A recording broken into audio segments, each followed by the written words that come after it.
वाहिगुरु जी का खालसा वाहिगुरु जी की फतेह। पहली वीडियो विच असीं विदेशी गुरुद्वारियां दे प्रबंधकी ढांचे बारे विचार साझे कीते सी। इस वीडियो विच असीं यूरोप के गुरुद्वारियां बारे विचार साझे करांगे। France, Germany, Holland, Belgium, Australia, Switzerland ते डेनमार्क विच अधिकतर 1984 विच आए नवे सिख वसे हैं, जां इंग्लैंड के पुराने सिंघां विचों कुछ इत्थे आके पाकिस्तान की खाना जंगी करके अफगानी काबली सिंह भी आके बसे हैं। कुछ अस्थानों से काबली सिंघां दे बनाए हुए गुरुद्वारे हैं और इन्हां दा इंतजामी ढांचा उन्हां कोल ही है। परंपरा अनुसार काबल की सिक्खी की छाप उन्हां बरकरार रखी हुई है। बाकी गुरुद्वारियां दा तर्जे निजाम इंग्लैंड की तरह है। इन्हां ने भी इंग्लैंड के सिखां की तर्जे जिंदगी नूं देखा है। यूरोप के बाकी मुल्कों की सिक्खी नूं भी इंग्लैंड वर्गी समझते हैं। देश के सिखां नालों विदेश विच वसदे सिखां अंदर अहंकार की बदबू ज़्यादा है। खास करके इंग्लैंड के गुरुद्वारियां के निजामी ढांचे विच यह सड़ांध ज़्यादा है। यह सड़ांध विच मजबूर लोड़वंद ते कुछ आचारहीन रागी प्रचारकों ने भी हिस्सा पाया है। खुशामद का कचरा भारत तो आए साधु संतां ने भी पाया है, जिस करके सिक्खी दिशाहीन दिखाई देती है। देश नालों समाजिक जीवन विच भी दराड़ां ज़्यादा हैं। विदेशों के खुले वातावरण ने भी सिखां नूं सिक्खी तो दूर किया है। आर्थिक तौर पर संपन्न होया मनुख इस खुले वातावरण ने भ्रष्ट कर देता है। राजयोगी की तस्वीर हुण टावी टावी ही दिखाई देती है। फिर भी इंग्लैंड ते यूरोप के सिखां तो उम्मीद की जा सकती है कि शायद मच्छी पत्थर चट के वापस आ जाए। ख्वार हुए सब मिलेंगे, बचे शरण जो होए। अमरीका ते कनेडा के गुरुद्वारे दुनिया के बैरूनी तौर पर हर पक्षों विकसित संपन्न ते शक्तिशाली देशों की धार्मिक रूपरेखा की चित्रणा कर रहा है। शक्ति के संपन्नता मनुख को सुतंत्र करती है ते सुतंत्रता विच ही भ्रष्ट हो सकता है। कैदी कदे भ्रष्ट नहीं हो सकता। आजाद तौर पर जीवन व्यतीत करने वाला ही अपने पैतरे तो फिसल सकता है। शक्ति के संपन्नता मनुख के हंकार नूं चरम सीमा ते लै जाते हैं। अगर सुतंत्रता नहीं तो विकारी होने की भी गुंजाइश नहीं रह जाती। इन्हां देशों की सारी शरीरक ते दिमागी शक्ति बाहरों संपन्न होने विच खर्च हुई है। रूहानी तस्कीन लई इन्हां लोकां ने कदी भी नहीं सोचा ते ना ही समा कढ सके। इन्हां ने बाहरों अपार शक्ति प्राप्त कर लई। बाहर की दुनिया विच इन्हां दी शक्ति की छाप है। संपत्ति बाहर दियां सारियां सहूलतां मुहैया करा देंदी है और जितनियां सहूलतां अज अमरीका ते कनेडा विच हन उन्नियां किधरे भी नहीं। संपन्न लोकां अते संपन्नता की भाल करन वाले लोकां लई यह देश जन्नत हन ते दुनिया के धनवानां की मंजिल अमरीका है। निरधन अपना भविख अमरीका विच देखते हैं। इस बैरूनी संपन्नता का असर जिंदगी के हर शोबे ते पिया है। जिन्हां लोकां दी धार्मिक जिंदगी दुनिया दीयां कामनावां ते खड़ी सी, हुण ओह धर्म की लोड़ महसूस नहीं करते। चर्च सुन्ने हो गए हैं। क्रिश्चियनिटी सिर्फ नाम मात्र है। इन्हां देशों के बने हुए हालात का असर प्रवासियों ते भी पैना लाजमी सी। समय की गति नाल प्रवासी भी इत्थों की तहजीब विच ढलते दिखाई दे रहे हैं। इसे हालात के दर्पण विचों मैं सिक्खी के गुरुद्वारियां की रूपरेखा आप दे सामने रख रहा हाँ। शुरू विच गुरुद्वारे ते सिक्खी कोई बहुते गतिशील नहीं सी। टावे गुरुद्वारे ते सिख सन। सिख इत्थे रोजी ते संपन्नता की खातर आया सी। बहुता धन कमाउण लई धर्म छड्ड के आया सी। कुछ कु ने इन्हां देशों विच पैर रखदियां ही सिक्खी स्वरूप नूं तिलांजलि दे दित्ती। वह सिक्खी स्वरूप नूं इन्हां मुल्कां विच अपने नाल ਚਲਾਉਣ ਲਈ ਆਪਣੇ ਆਪ ਨੂੰ ਅਸਮਰਥ ਦੱਸਣ ਲੱਗ ਪਏ। ਕੁਝ ਪ੍ਰਬਲ ਧਾਰਮਿਕ ਸੰਸਕਾਰਾਂ ਵਾਲੇ ਥੋੜ੍ਹੇ ਹੀ ਲੋਕ ਸਿੱਖੀ ਸਰੂਪ ਨੂੰ ਬਚਾਉਣ ਵਿੱਚ ਸਮਰਥ ਹੋਏ। 1960 ਤੋਂ ਮਗਰੋਂ ਪ੍ਰਵਾਸੀ ਸਿੱਖਾਂ ਦਾ ਕਾਫਿਲਾ ਦੇ ਰੂਪ ਵਿੱਚ ਆਉਣਾ ਆਰੰਭ ਹੋਇਆ। ਮਿਲੇ ਜੁਲੇ ਸੰਸਕਾਰਾਂ ਦੇ ਆਧਾਰ 'ਤੇ ਵਿਆਪਕ ਤੌਰ 'ਤੇ ਗੁਰਦੁਆਰਿਆਂ ਦੀ ਆਰੰਭਤਾ ਹੋਈ। ਅੱਜ ਅਮਰੀਕਾ ਤੇ ਕੈਨੇਡਾ ਦੇ ਹਰ ਸ਼ਹਿਰ ਵਿੱਚ ਆਲੀਸ਼ਾਨ ਇਮਾਰਤਾਂ ਖੜ੍ਹੀਆਂ ਹਨ। ਇੱਕੋ ਹੀ ਥਾਂ 'ਤੇ ਇਕੱਠੇ ਹੋ ਕੇ ਧਾਰਮਿਕ ਤੇ ਦੁਨਿਆਵੀ ਵਿਚਾਰ ਵਟਾਂਦਰੇ ਲਈ ਸਿਵਾਏ ਗੁਰਦੁਆਰਿਆਂ ਦੇ ਹੋਰ ਕੋਈ ਥਾਂ ਨਹੀਂ। ਮਨੁੱਖ ਸਮਾਜਿਕ ਪ੍ਰਾਣੀ ਹੈ ਅਤੇ ਸਮਾਜਿਕ ਸਮੱਸਿਆ ਵਿੱਚ ਉਲਝੇ ਹੋਏ ਪ੍ਰਾਣੀਆਂ ਲਈ ਗੁਰਦੁਆਰੇ ਤਸਕੀਨ ਦੇ ਕੇਂਦਰ ਹਨ। ਇਹਨਾਂ ਆਲੀਸ਼ਾਨ ਗੁਰਦੁਆਰਿਆਂ ਦੇ ਪ੍ਰਬੰਧਕੀ ਨਿਜ਼ਾਮ ਤੇ ਪ੍ਰਚਾਰਕਾਂ ਦੀ ਸ਼੍ਰੇਣੀ ਦੀ ਰੂਪਰੇਖਾ ਆਪ ਸਭ ਦੇ ਸਾਹਮਣੇ ਰੱਖ ਰਿਹਾ ਹਾਂ। ਪ੍ਰਚਾਰਕ ਸ਼੍ਰੇਣੀ ਸੰਨ 1975 ਦੇ ਆਸ-ਪਾਸ ਆਉਣੀ ਸ਼ੁਰੂ ਹੋਈ ਔਰ ਫਿਰ ਇਸ ਵਿੱਚ ਵਾਧਾ ਹੁੰਦਾ ਗਿਆ। ਇਨਸਾਨ ਵਿਚਾਰਾਂ ਦਾ ਹੀ ਪੁਤਲਾ ਹੈ ਔਰ ਪ੍ਰਬਲ ਵਿਚਾਰ ਹੀ ਆਚਾਰ ਬਣਦੇ ਹਨ। ਸਿੱਖ ਧਰਮ ਵਿਚਾਰ ਦਾ ਧਰਮ ਹੈ। ਸਿੱਖੀ ਸਿੱਖਿਆ ਗੁਰ ਵਿਚਾਰ।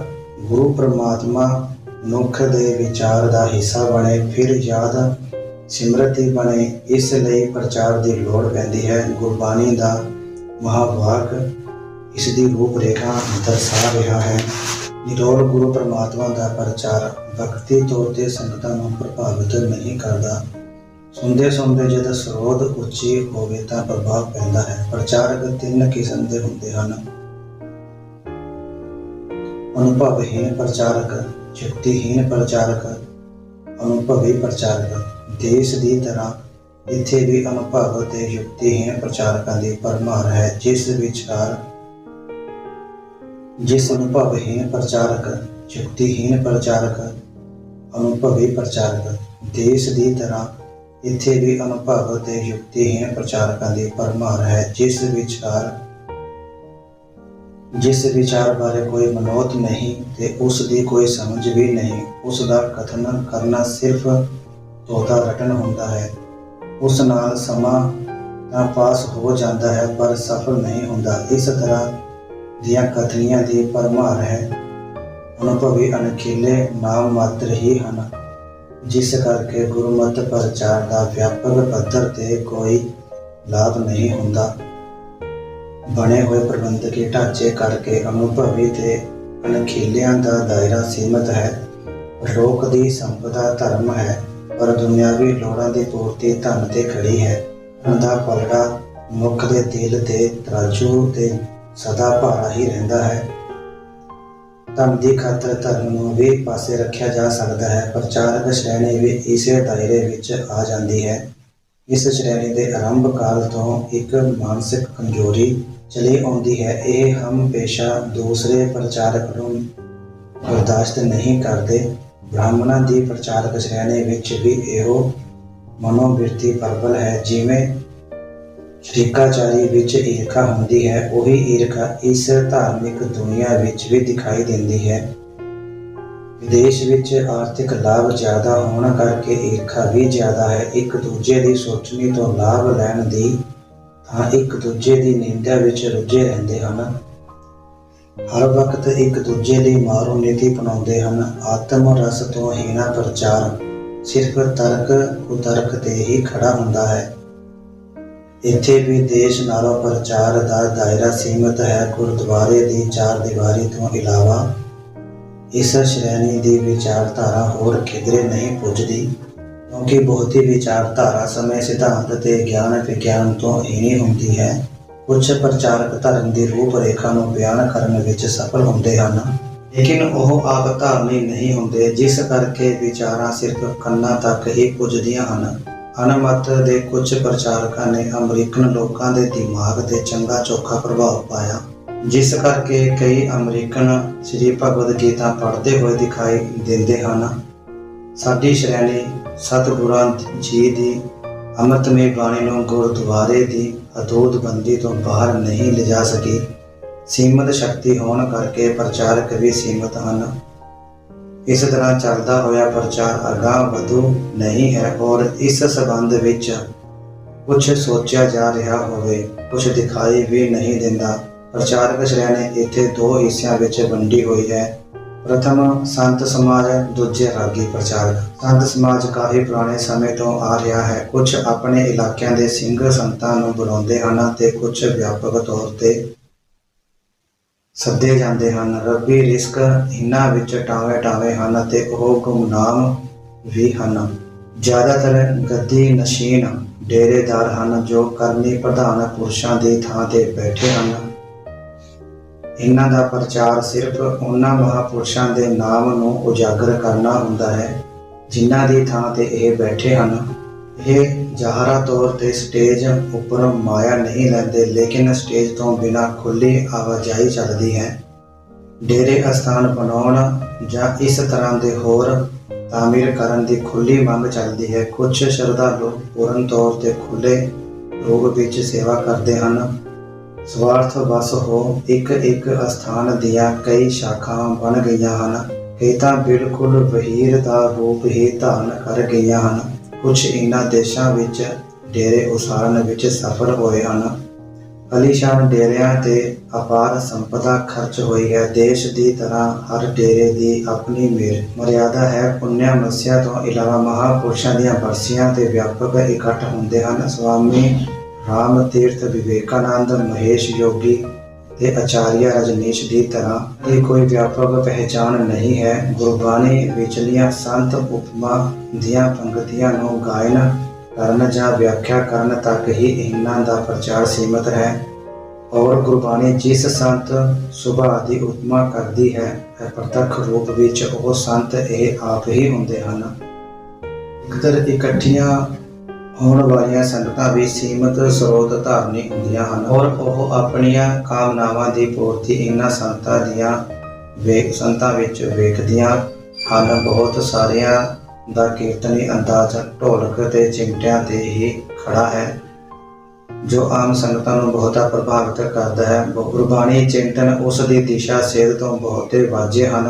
ਕਰਾਮਾਤੀ ਗੁਣਾਂ ਤੇ ਪਿਛੋਕੜ ਦਾ ਪ੍ਰਭਾਵ ਪਾਉਣਾ ਹੁੰਦਾ ਹੈ। ਸਰੀਰਕ ਤਲ ਤੇ ਜੀਵਨ ਵਾਲਿਆਂ ਨੂੰ ਇਹ ਕਰਮ ਕਾਂਡ ਦਾ ਜ਼ਿਆਦਾ ਪ੍ਰਭਾਵਿਤ ਕਰਦਾ ਹੈ। ਧਿਆਨ ਸਾਧਨਾ, ਨਾਮ ਅਭਿਆਸ, ਅਧਿਆਤਮਕ ਅਵਸਥਾਵਾਂ ਦੀ ਜਾਣਕਾਰੀ ਦੇਣੀ ਇਹਨਾਂ ਦੀ ਸੋਚ ਸਮਝ ਤੋਂ ਪਰੇ ਹੁੰਦੀ ਹੈ। ਬ੍ਰਾਹਮਣ ਦੇ ਕਰਮ ਕਾਂਡ ਨਾਲ ਜੋ ਵਿਚਾਰਕ ਸੰਘਰਸ਼ ਧੰਨ ਗੁਰੂ ਨਾਨਕ ਦੇਵ ਜੀ ਨੇ ਚਲਾਇਆ ਸੀ, ਵਿਪਰ ਰੀਤੀ ਨੂੰ ਅੱਡ ਕਰਕੇ ਗੁਰੂ ਗੋਬਿੰਦ ਸਿੰਘ ਨੇ ਸੱਚ ਤੇ ਸ਼ੁੱਧਤਾ ਤੇ ਜੋ ਖਾਲਸਾ ਪੰਥ ਖੜਾ ਕੀਤਾ ਸੀ, ਉਸ ਤੋਂ ਇਹ ਸਭ ਕੁਝ ਅੱਡਰਾ ਚੱਲਦਾ ਹੈ। ਗੁਰੂ ਗੋਬਿੰਦ ਸਿੰਘ ਜੀ ਨੇ ਵਿਅਰਥ ਦੇ ਕਰਮ ਕਾਂਡ ਤੇ ਜਾਤ ਪਾਤ ਤੋਂ ਨਿਆਰਾ ਖਾਲਸਾ ਸਾਜਿਆ ਸੀ।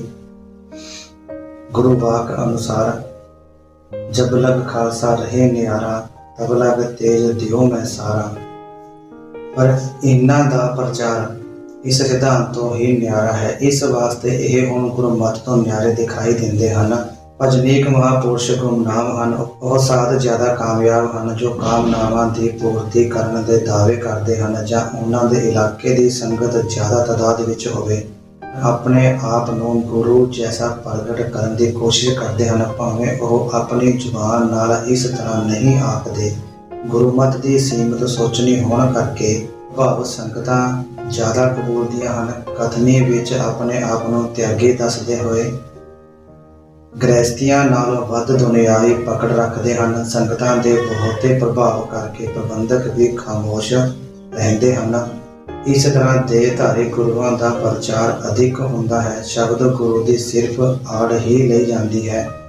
ਦੇਸ਼ ਵਿਦੇਸ਼ ਦੀਆਂ ਸੰਗਤਾਂ ਇਸ ਭਰਮ ਜਾਲ ਵਿੱਚ ਫਸੀਆਂ ਹੋਈਆਂ ਹਨ। ਇਸ ਭਰਮ ਜਾਲ ਦਾ ਪ੍ਰਭਾਵ ਵਿਆਪਕ ਤੌਰ ਤੇ ਵੱਧਦਾ ਜਾ ਰਿਹਾ ਹੈ। ਰਾਗੀ ਪ੍ਰਚਾਰਕ ਸ਼੍ਰੇਣੀ 4 ਦਹਾਕਿਆਂ ਤੋਂ ਜੋ ਰਾਗੀ ਸਿੰਘ ਨਵੇਂ ਤਿਆਰ ਹੋ ਕੇ ਇਸ ਪਰਿਵਾਰ ਵਿੱਚ ਆਏ ਹਨ, ਅਧਿਕਤਰ ਕਿਰਤ ਸਮਝ ਕੇ ਹੀ ਆਏ ਹਨ। ਨਿਰਧਨਤਾ, ਅਨਪੜ੍ਹਤਾ ਤੇ ਸਮਾਜਿਕ ਮਜਬੂਰੀਆਂ ਨੇ ਇਹਨਾਂ ਨੂੰ ਇਸ ਕਿੱਤੇ ਵਿੱਚ ਪਾਇਆ ਹੈ। ਵਿਦੇਸ਼ਾਂ ਵਿੱਚ ਆ ਕੇ ਜਦ ਹੋਰ ਕਿੱਤੇ ਵਿੱਚ ਇਹਨਾਂ ਨੂੰ ਆਰਥਿਕ ਲਾਭ ਵੱਧ ਦਿਖਾਈ ਦਿੰਦਾ ਹੈ ਤਾਂ ਉਹ ਕੀਰਤਨ ਦੇ ਕਿੱਤੇ ਨੂੰ ਛੱਡ ਦਿੰਦੇ ਹਨ। ਇਸ ਤੋਂ ਇਹ ਜ਼ਾਹਰ ਹੁੰਦਾ ਹੈ ਕਿ ਇਸ ਕਿੱਤੇ ਵਿੱਚ ਆਉਣਾ ਇਹਨਾਂ ਦੀ ਮਜਬੂਰੀ ਸੀ। ਕੁਝ ਨਾਮਵਰ ਕੀਰਤਨੀਆਂ ਨੂੰ ਛੱਡ ਕੀਰਤਨ ਦੇ ਰਾਹੀਂ ਗੁਰਮਤਿ ਦਾ ਕੋਈ ਵਿਸ਼ੇਸ਼ ਪ੍ਰਚਾਰ ਹੁੰਦਾ ਦਿਖਾਈ ਨਹੀਂ ਦਿੰਦਾ। ਭਾਵੇਂ ਈਸ਼ਵਰ ਪ੍ਰਾਪਤੀ ਦਾ ਮੁੱਖ ਸਾਧਨ ਕੀਰਤਨ ਹੀ ਹੈ। ਚੰਗਾ ਚੋਖਾ ਕਿਰਾਇਆ ਖਰਚ ਕਰਕੇ ਜਦ ਕੀਰਤਨੀ ਜਥੇ ਇੱਥੇ ਪੁੱਜਦੇ ਹਨ ਤਾਂ ਪ੍ਰਥਮ ਰੂਪ ਵਿੱਚ ਇਹਨਾਂ ਨੂੰ ਮਾਯੂਸੀ ਦਾ ਸਾਹਮਣਾ ਕਰਨਾ ਪੈਂਦਾ ਹੈ। ਆਰਥਿਕ ਲਾਭ ਲਈ ਆਏ ਇਹ ਲੋਕ ਆਰਥਿਕ ਹਾਨੀ ਸਮਝਣ ਲੱਗ ਪੈਂਦੇ ਹਨ। ਇਹਨਾਂ ਦੀ ਦੀਨ ਦਸ਼ਾ ਕਰਕੇ ਪ੍ਰਬੰਧਕ ਹਰ ਤਰ੍ਹਾਂ ਦਾ ਦਬਾਅ ਪਾ ਕੇ ਉਹਨਾਂ ਸੇਵਾਵਾਂ ਵਿੱਚ ਇਹਨਾਂ ਨੂੰ ਜੋੜਦੇ ਹਨ ਜੋ ਇਹਨਾਂ ਦੇ ਦਾਇਰੇ ਵਿੱਚ ਨਹੀਂ ਹੁੰਦੀਆਂ। ਇਸ ਤਰ੍ਹਾਂ ਇੱਥੋਂ ਇਹਨਾਂ ਨੂੰ ਆਪਣੀਆਂ ਮਜਬੂਰੀਆਂ ਭਾਸਦੀਆਂ ਹਨ। ਜਦ ਵੀ ਇਸ ਜਾਲ ਨੂੰ ਤੋੜਨ ਦਾ ਮੌਕਾ ਮਿਲਦਾ ਹੈ ਤਾਂ ਆਰਥਿਕ ਲਾਭ ਲਈ ਕੋਈ ਹੋਰ ਕਿੱਤਾ ਅਪਣਾ ਲੈਂਦੇ ਹਨ। ਉੱਥੇ ਰਹਿਣ ਵਾਲੇ ਬਹੁਤੇ ਕੀਰਤਨੀ ਇਸ ਕਿੱਤੇ ਨੂੰ ਛੱਡ ਬੈਠੇ ਹਨ। ਨਵੇਂ ਆ ਰਹੇ ਵੀ ਇਸੇ ਪ੍ਰਵਾਹ ਦਾ ਅੰਗ ਹਨ। ਨਾਮਵਰ ਜਥੇ ਵੀ ਇੱਥੇ ਟੁੱਟਦੇ ਦੇਖੇ ਗਏ ਹਨ, ਰਾਗਵ ਹੋਏ ਹਨ। ਸਿਰਫ ਵਕਤੀ ਤੌਰ ਤੇ ਹੀ ਇਹ ਗੁਰਦੁਆਰਿਆਂ ਵਿੱਚ ਕੀਰਤਨ ਦੀ ਲੋੜ ਨੂੰ ਪੂਰਾ ਕਰਦੇ ਹਨ, ਪਰ ਇਹਨਾਂ ਦਾ ਲਾਭ ਨਾ ਮਾਤਰ ਹੈ। ਹਾਂ, ਕੁਝ ਨਾਮਵਰ ਜਥਿਆਂ ਰਾਹੀਂ ਵਿਸ਼ਾਲ ਪੱਧਰ ਤੇ ਕੀਤੇ ਕੀਰਤਨ ਦਰਬਾਰਾਂ ਦਾ ਵਕਤੀ ਅਸਰ ਦੇਖਿਆ ਗਿਆ ਹੈ, ਪਰ ਇਸ ਤੋਂ ਕੋਈ ਗੁਰਮਤਿ ਦੀ ਸੇਧ ਰੋਸ਼ਨੀ ਫੈਲੀ ਹੋਵੇ ਅਜੇ ਇਸ ਦੀ ਉਡੀਕ ਹੈ। ਬਾਕੀ ਰਹਿੰਦੇ ਵਿਚਾਰ ਸੰਗਤ ਦੇ ਸਾਹਮਣੇ ਅਗਲੀ ਵੀਡੀਓ ਵਿੱਚ ਰੱਖਾਂਗੇ। ਫਤਿਹ ਪ੍ਰਵਾਨ ਕਰਨੀ। ਵਾਹਿਗੁਰੂ ਜੀ ਕਾ ਖਾਲਸਾ, ਵਾਹਿਗੁਰੂ ਜੀ ਕੀ ਫਤਿਹ।